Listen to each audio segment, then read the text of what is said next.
January 2nd, 1935. A woman walks into the President Hotel in Kansas City. She moves with quiet confidence. Alone. Dressed in black. She doesn't carry a suitcase.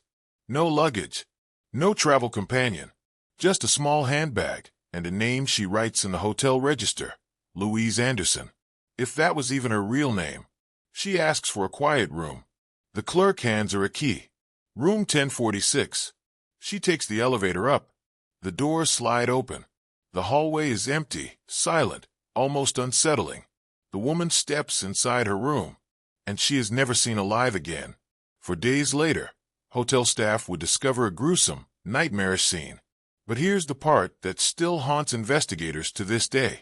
No one knows who she was, why she was there, or what really happened inside room 1046. This is one of the strangest mysteries in history, and to this day, it remains unsolved. The President Hotel was one of Kansas City's finest, a place for businessmen, travelers, and secrets. When Louise Anderson checked in that night, no one had any reason to question her. She seemed ordinary, just another guest, until the strange events began. The next morning, a maid entered room 1046. The woman was sitting in the dark, alone, the only source of light, a dim desk lamp. The maid asked if she should clean the room. The woman barely looked up. "Don't bother," she murmured. Something about her voice was off, quiet, distant, as if she were waiting for something, or someone. The maid noticed something else. The room was empty. No clothes, no suitcase, no toothbrush, no sign that anyone had even slept in the bed. Just a single comb, a hairpin, a small bottle of shampoo. The maid hesitated, then left. That night, strange phone calls began. The hotel switchboard operator overheard whispers on the line. A man's voice. "Don't," he said. His voice was barely audible. "Don't call the police." January 4th. A bellboy knocks on room 1046. No answer. He knocks again. Still nothing. He reaches for the doorknob, turns it. It's locked from the inside. Then a sound. A weak voice from inside. Barely a whisper. "Come in." The bellboy frowns. "That's impossible. The door is locked. From the inside." He knocks again. "Sir, I can't get in." Silence. He leaves.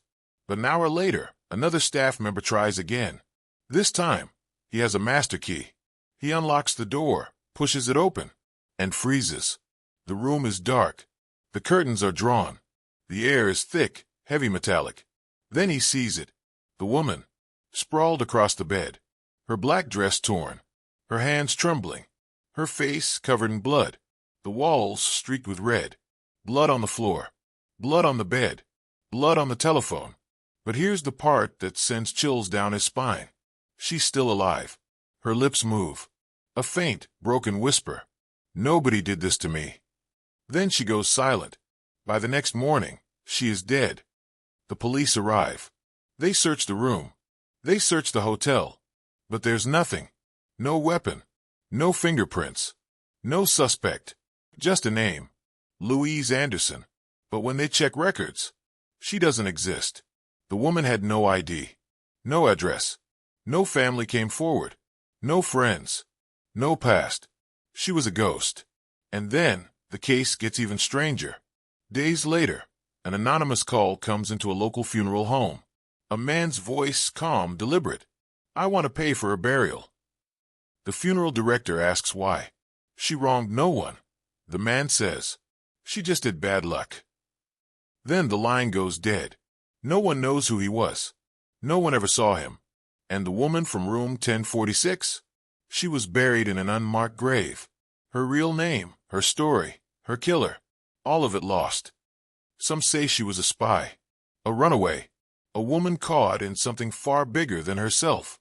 Others believe she knew something dangerous, and someone made sure she took that secret to the grave. But the real question is this: who was she? And why did she whisper, "Nobody did this to me"? What do you think happened in room 1046? Let us know your theory in the comments. And if you love mysterious stories like this, don't forget to like, subscribe, and hit the bell icon. Because history is full of mysteries, waiting to be uncovered.